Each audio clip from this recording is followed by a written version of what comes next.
ọjọ́ lọ́jọ́ adániwáyé dání, ọjọ́ má lè gbàgbé ló jẹ́, ọjọ́ tí dùnnú ṣubú layọ̀ lọ́dẹ̀dẹ̀ wa nílé Akínyàndé gangan ni.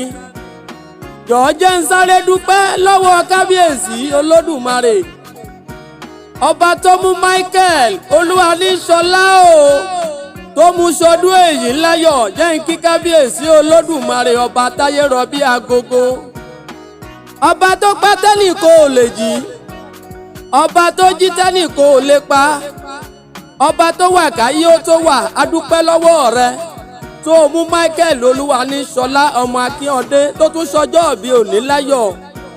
Olúwaníṣọlá o, ọmọ Adéyẹmí Ẹkúndayọ̀ tó dolóògbé ń jọ́sí, ọmọ ìrókò Sàlámì Akínyàndé kọ́lọ́hún bá wa dẹlẹ̀ fáwọn èèyàn wa tó ti lọ. Tá a bá rántí àwọn tó wà láyé, ká máa rántí àwọn tó ti kú olókè pẹ̀. Michael ló sọ pé bẹ́rẹ́ ṣe púpọ̀ lọ́rùn aṣọ kó tó di wíwọ̀ sọ́rùn.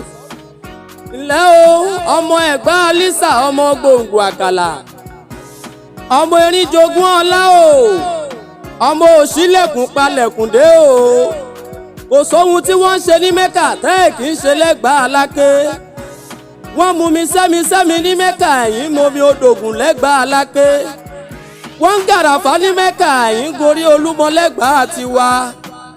Ọmọ òṣìlẹ̀kùn palẹ̀kùn dé, ọmọ Àpáti Akínyàndé o, olóbèlé ìgò, àtàbàtìbí àtìbìtàbà lóòrùn, ọmọ àjẹ́ ilé tí kìí jẹ́ kí àdé òde ó pani jẹ, ọmọ abígúnjẹ kẹrù ó badìyẹ, kéńtà ìgànràn mẹ́wàá, ọmọ ògùn ńlérí ọkọ́, ọmọ àjà elégbèje àdá tí ń bókè ṣọ̀tẹ̀, ọmọ ológo òde gbangba, ọmọ ológo ọ̀jọ̀bọ ní sàsámájà, ọmọ obìnrin rórogún ẹ̀ ó ṣùkúrú ẹnu, ọmọ kénígbó kẹrù òkó bara ọ̀nà, ìgànràn kì í jowó òlú àfowó oko.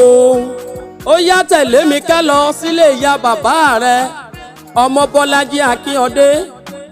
Ìwọ ni ọmọ Yẹ̀rú Ọ̀kín, ọmọ Ọlọ́fà mọ́jọ̀, ọmọ Lálọ́mí, ọmọ Abíṣujókọ, ọmọ ìjàkàn tí wọ́n jà lóró lọ́fà níjọ́sí. Ó ṣojú ebè ó ṣojú poro nínú oko, olóko òsínlé ìbálẹ̀ wọn. Ìyẹ̀rú Ọ̀kín ọmọ Ọlọ́fà mọ́jọ̀, ìran bàbá yẹn a máa bẹ̀bẹ̀ àlè bí ẹni tí ò láya ńlé. Ìyẹ̀rú Ọ̀kín mo rí mo dáṣà là ń lọ́bẹ lọ́wọ́, ẹ̀bá rọra làmí o.